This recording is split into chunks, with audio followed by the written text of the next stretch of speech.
package, our differentiator, are partnerships with accredited bodies like the Certified Electrical Workers and Practitioners Association of Ghana. I'm not sure if you've had the opportunity to see our demo yet. If not, I would like to show that to you. I'm hoping this plays on your end. Do we have like an iOS version? Do we have an iOS version? And I've seen the Android version on Play Store. Do you have the iOS version as well? Yes, we do. We have the iOS version, the Android version, and we actually have a web app that provides the full functionality of the mobile app as well. Okay. Payment gateways. Do you integrate with any of the third-party payments, or you implement your own gateway for the payment? That's a good question. We integrate with a third party. Thank you very much, Teresa. You hear from the team. Thank you so much. Well done.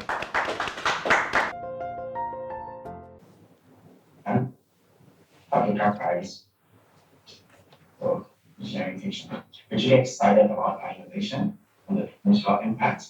We're really excited about bringing living skills within arm's reach of millions across Africa, deliver into their palms and then improve their career and economic prospects. Keep in mind that these applicants have been gotten without paying for marketing. So these are organic reach. So just imagine how much more people would apply once they actually pay to reach more to learn about this opportunity. Okay, thank you very much, George. An interesting one there, shall code AI. The photo for her is full exotic creativity and then capturing motion. So peer pressure and lack of parental guidance is so important. And then the endocrine effects are high youth unemployment rates, poverty, and then child relevance. So I thought coming for her last semester when I was in school, Christian, we are employing or taking in only Christian, one that to do something general. Thank you very much for coming, Frida. Thank you very much.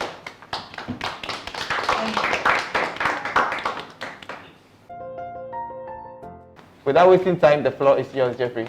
So my name is Jeffrey Appian, co-founder at Tech, where we build smart agricultural machines to improve the productivity of smallholder farmers.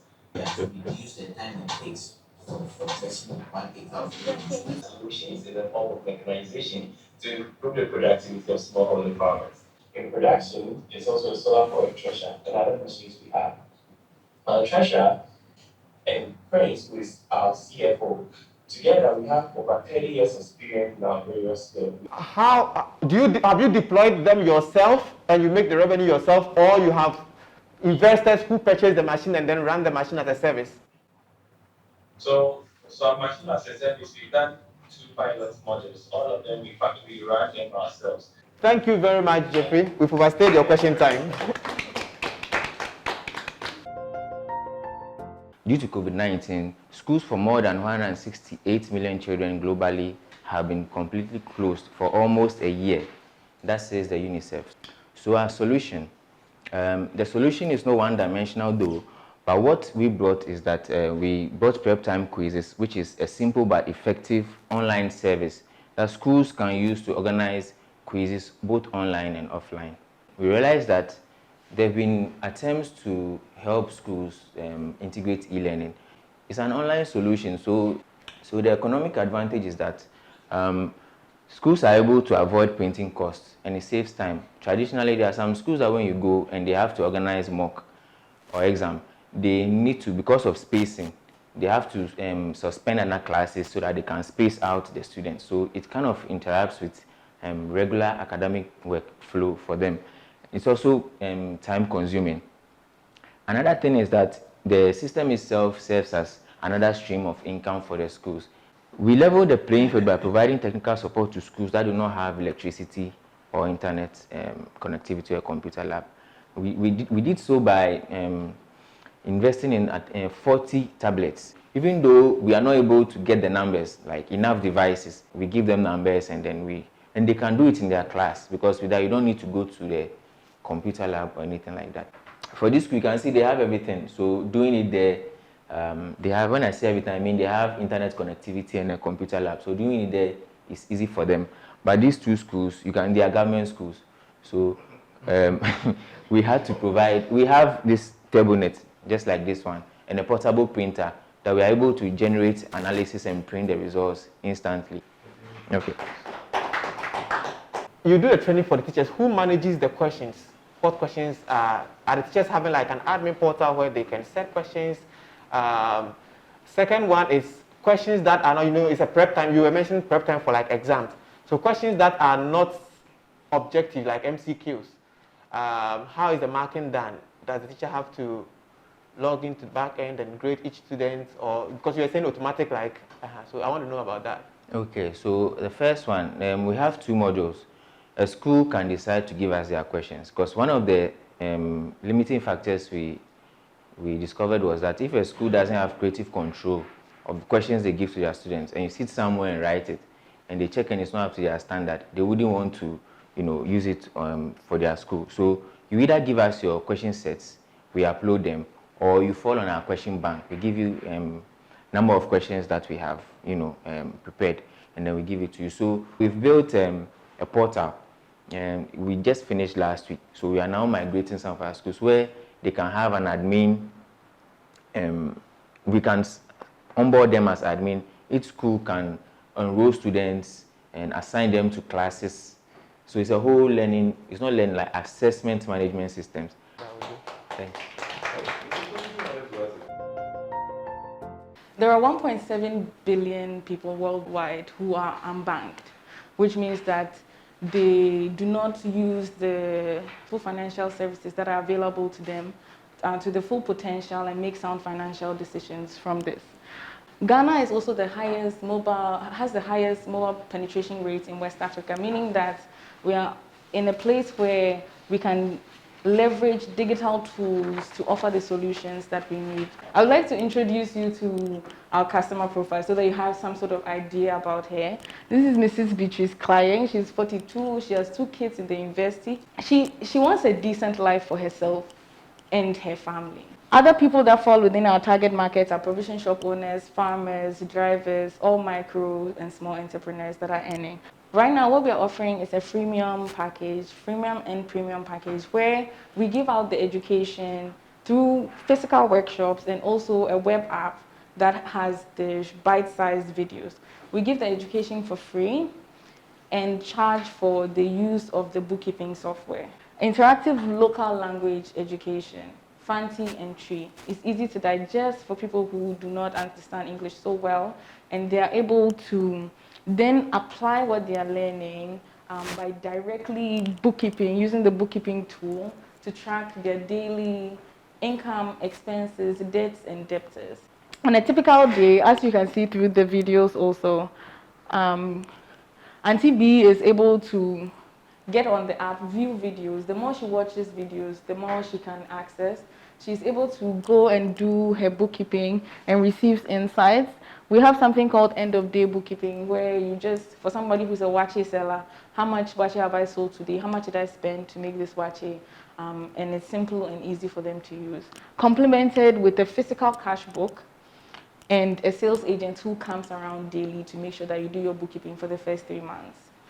The product, in a sense, is to, if you look at the roadmap, to become a digital microfinance bank in 5 years.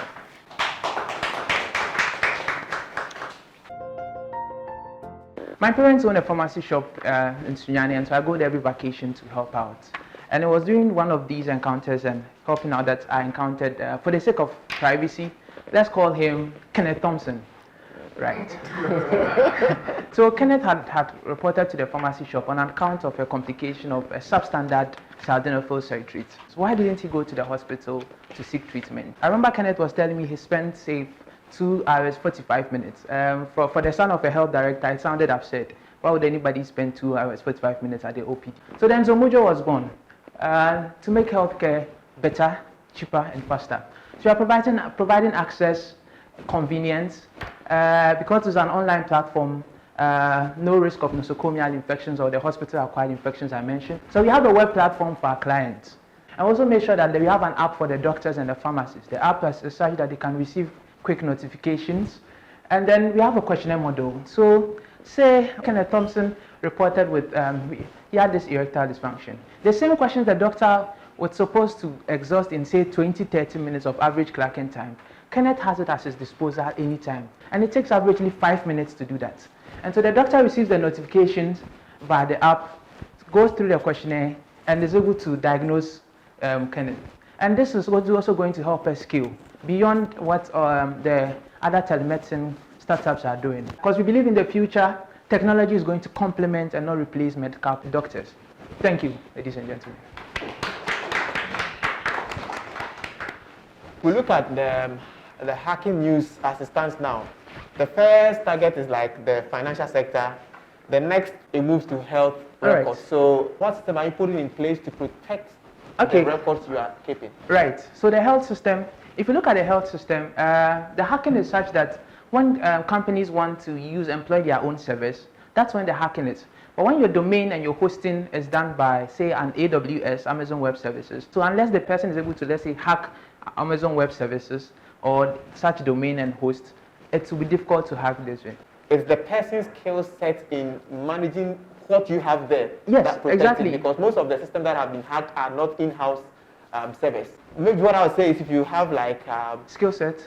Yeah, the skill set to protect the data. Exactly, right. So maybe that may be something I would be interested in seeing. All right, okay, so you'll be interested. I would like to further that. Yes.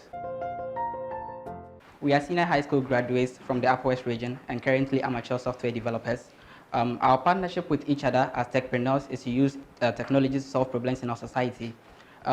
We are here to concisely elaborate on our project, the Kambu project, which entails the use of an intuitive and innovative mobile app to solve the issue of intracity transportation in northern Ghana, using the most popular short-distance travel vehicles, the auto rickshaws, popularly known as Kambu or Keke. Imagine as a time-oriented fellow, you get out of your house in hopes of finding a vehicle as soon as possible, but you are hit with a painful reality that you are in northern Ghana and hence have to walk through the typically scorching sun for a while before standing the chance of finding a vehicle, and by which time you might have missed an appointment and your attire tainted by the sweat of your struggle.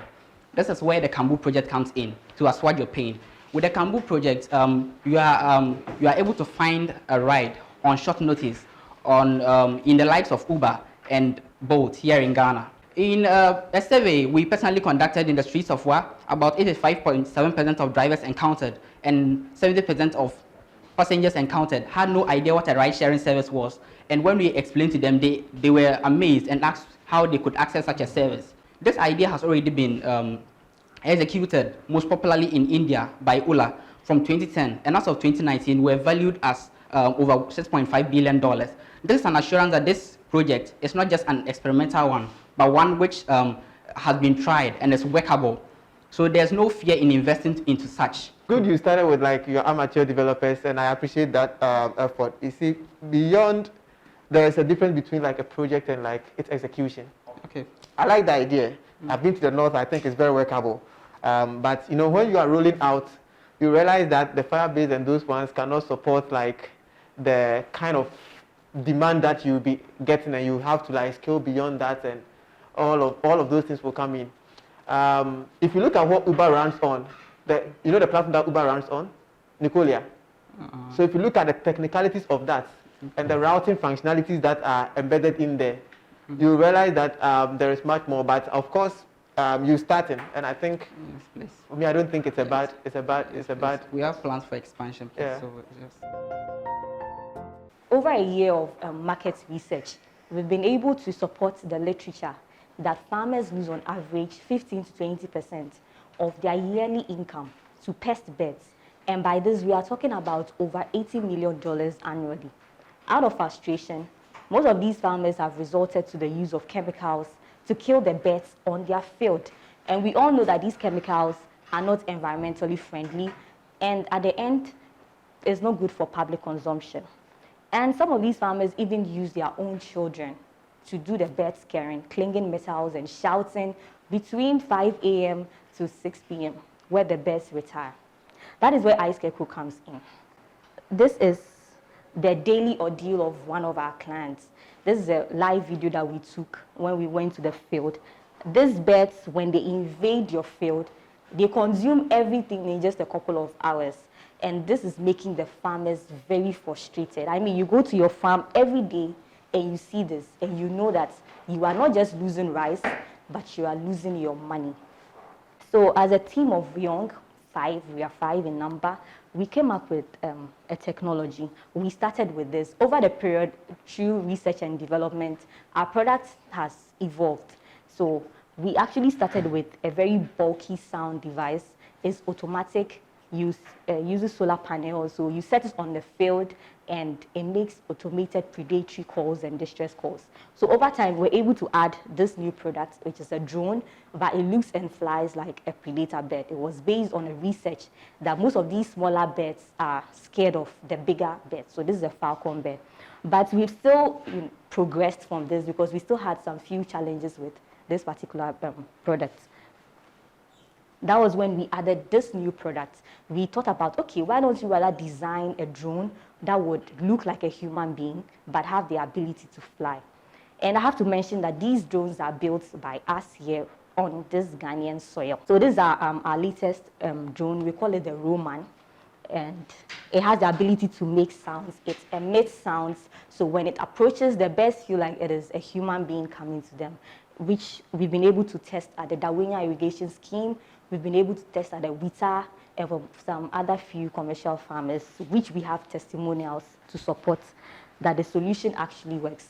So this is another device of ours called the Peregrine Hawk Kite, which we built. Is a mechanical hawk kite. It doesn't also require the presence of a human being. When we set it up, it uses the force of the wind to scare the birds. Thank you very much. This is Ice Girl. The birds come at 4 a.m. and leave at 5 a.m. and leave at 4 p.m. Yes, most of the time. You have to charge a drone battery and fly it for an entire day for 11 cedis. Any cost? Have you thought about how much it costs to charge the electricity cost for the battery power for an entire day, minus the staff who is managing it? Because now you say you manage it for them. The cost you spend in paying that person. Yes. Do you gain? We've been having conversations with these local bird carriers to train them to be able to manage the drones, because we are not looking at making them lose their jobs. Instead, we want to create job opportunities for them. So moving forward, we've been discussing with them on how to actually train them and even their older children on how to fly the drones and give them the employment, because we will not be able to do all the hectares by ourselves. I think you've spoken a lot, so the judges will decide. So the problem here is that time. These candidates like Edmond do not have enough time or sufficient time to work and then learn at the same time. And also we have remedial schools. You see, they are limited by their physical capacity. They can't take more than what their classrooms can allow them to, or they have to go and open other branches elsewhere. But with the introduction of IT and even recent times, COVID has made it possible that, or made it known to everybody that you don't have to be physically present to learn. You can be elsewhere. It will interest you to know that I actually learned how to prepare gobe on YouTube. Yes, and this is just a tip of the iceberg. There are a whole lot of stuff you could learn online. That is where Waffle also comes in. We try to let people teach others other skills apart from what is being taught in classrooms. What is the solution going to be like? You, as a student, you get to save a lot of time on your side. You continue to work to earn your income, and then you learn at the same time. Now, there's also this idea of networking and then collaboration. The traditional educational software, they are like, come and learn whatever you want to learn and get out. We don't care. But we want to foster that connection. After you learn, we just don't want you to get out. Stay on, connect with other friends of yours, and grow together. You are from remedial schools, you could link up at the university or other places. So we don't want you to just come on the platform, learn and go away. We want you to come on the platform, learn, foster that connection, and then grow, just like LinkedIn. But it's more geared towards learning. We have other people on board who are doing something similar, like eCampus, another education, and then LearnRight and other stuff. But the only difference is that ours is more or less social media and it's very affordable. So you don't have stale content. The content is never stale. It's always fresh every time, and then it's being generated by the community and stuff. Thank you very much for your time. Thank you. you have inconvenience coming in when you go to the hospital, you are given prescription, and then you come out and you start asking yourself, where will I get this prescription? Now, usually the answer is my nearest pharmacy. So you go there, you don't find it, the hassle starts. So that is where the main problem can be. Okay, so in the market, we are looking at these people as our ideal customers. Anyone that uses the pharmacy right now and goes and walks in is our ideal customer. And then we want to enter the market through the hospitals in a way that's telehealth providers and actual hospitals. So their clients are also our clients at the end of the day. So this is how we want to make money. We want to look at it in two ways, B2C, business to customer, and then B2B. The first one being 3 to 10%, so I'm cutting it around 5%, is charged off the customer's order. When the customer makes an order, we charge 3 to 10%, depending on the size of the order. Then our main business comes to the pharmacy itself. Now, Fast Care does not own pharmacies itself. It's more like Bolt or Uber. So what it does is it just sits in the middle, gets the clients, because it poses as the pharmacy to the users. Then when they give us the orders, we go back to pharmacies for it. So why should you use us? Well, we make things very simple. This is a mobile app. We have two-step order when you want to order. You don't even need to log in. You click here, and then you just put in what you want, and that's all. You can upload your prescriptions, you can report your ailments. We have a very low-cost delivery. This is because we are using the pharmacy that is nearest to you, which is our partner. So it's not my pharmacy is somewhere and it's trying to deliver to me, but then the pharmacy that is closest to you is what we're going to use. Then we added something that most people forget. So this is an anonymous mental health chat platform where you get to vent your issues. I don't know where you are getting your source of pharmacies from, because it pointed into a pharmacy in Togo. Yeah, I get that. It means your location wasn't on. I like the idea. Yeah. I reviewed it. I made it go through. But I think there are still yes, please, some technical issues to be. Living within the Takoradi metropolis, they generate about 4.9 pounds of waste, which is equivalent to 6 cedis 91 pesos each day.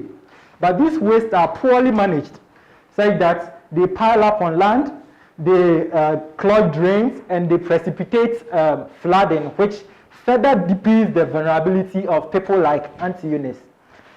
Only 2% of this waste is being recycled, and the waste resource are not exploited, losing about 8 million Ghana cedis each year.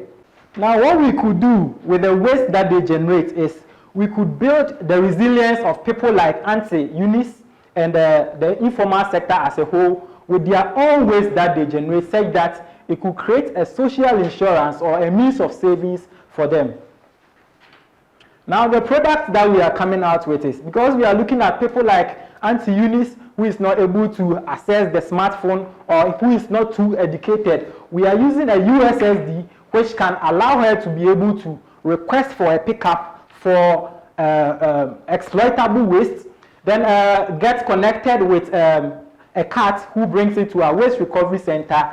The waste are exploited and uploaded to our waste online market store, which authorized recyclers can purchase this waste, and it will be credited to people like Auntie Eunice. Now, the revenue model that we are using, basically, we are going to generate revenue from the sales of some of the recyclables that are being generated, and also on commissions and brokerage fees. So for brokerage fees, our waste market stores serves as a place where aggregators too can upload their waste and get connected to a recycler who who buys the waste. And on that, we get a brokerage fee of 5% one uploading's end, and also 5% at the recycler's end. The whole Ghana will see a new model of managing waste, which creates returns for people and also lessen their vulnerability. Thank you very much.